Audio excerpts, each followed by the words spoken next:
To free up more frontline fighters to face China in the Western Pacific and Russia in Europe, the United States military is requisitioning them from the Middle East and compensating by transferring A-10 Warthog attack jets instead. This, however, contradicts the plans of the Central Command, CENTCOM, that oversees the Middle East and the U.S. Air Force itself. CENTCOM needs some number of high-end jets in the region, in line with their stipulated requirement of at least 2.5 squadrons.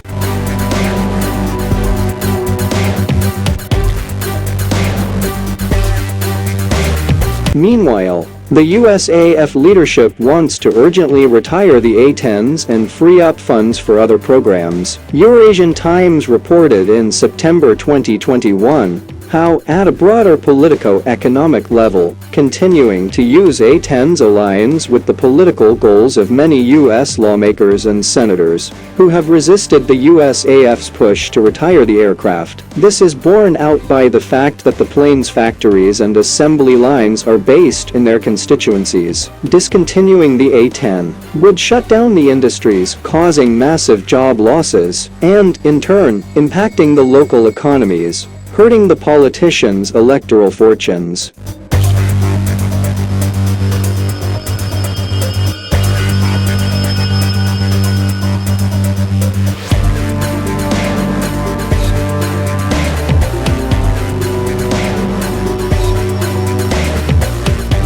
We're retiring A-10 faster than we originally thought, General C.Q. Brown, the U.S. Air Force Chief of Staff, said earlier this month at a defense conference organized by consulting firm McAleese and Associates. This year, the USAF will retire 21 A-10 and reduce its inventory. According to the Wall Street Journal, WSJ, the A-10, likely to be deployed in the Middle East by April, are part of a broader plan to have modest ground and naval forces under CENTCOM.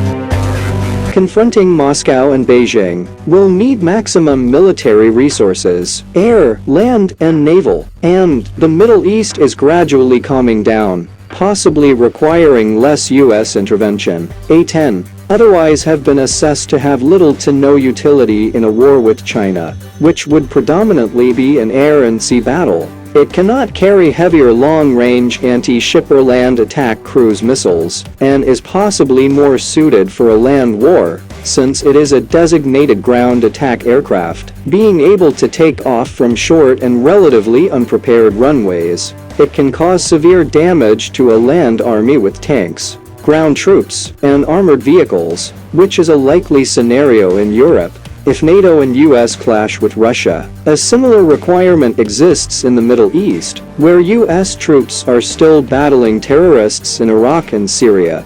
US forces also are trying to deter Iranian-backed militias, which American officials say have carried out 78 attacks against US and coalition forces with drones, rockets, and mortars since January 2021.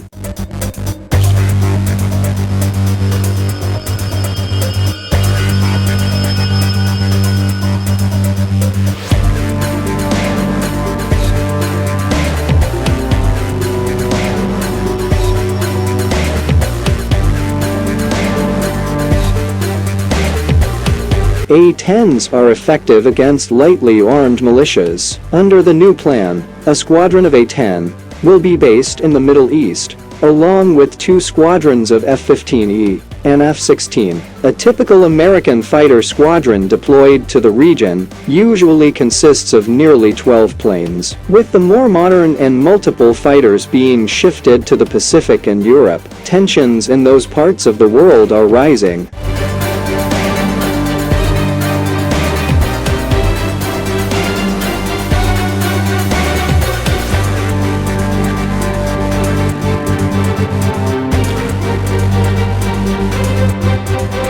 The naval components of the broader drawdown from the Middle East, in favor of Europe and Asia, involve only 2 or 3 warships in the Arab region, but not an aircraft carrier. The CENTCOM's command of a carrier strike group, at any given time for several years, had led to constant friction with the Indo-Pacific Command, which had more need for the flat tops against China. Some planners believe it led to the degradation of the aircraft carrier fleet.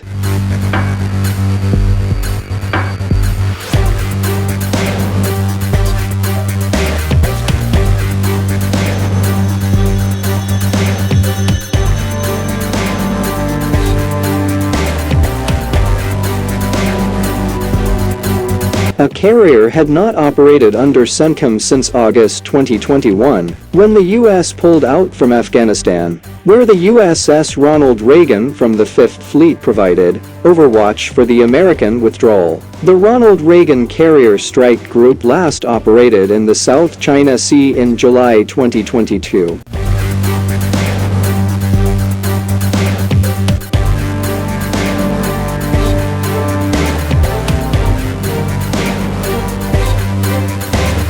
This move also comes alongside other U.S. efforts to shore up military basing in the Pacific against China, trying to secure full access to Philippines' military bases in the Itbayat and Cagayan regions as a part of the Enhanced Defense Cooperation Agreement, establishing the Marine Littoral Regiment in Okinawa, and getting Japan and Taiwan to agree to base forward ammunition depots or other areas.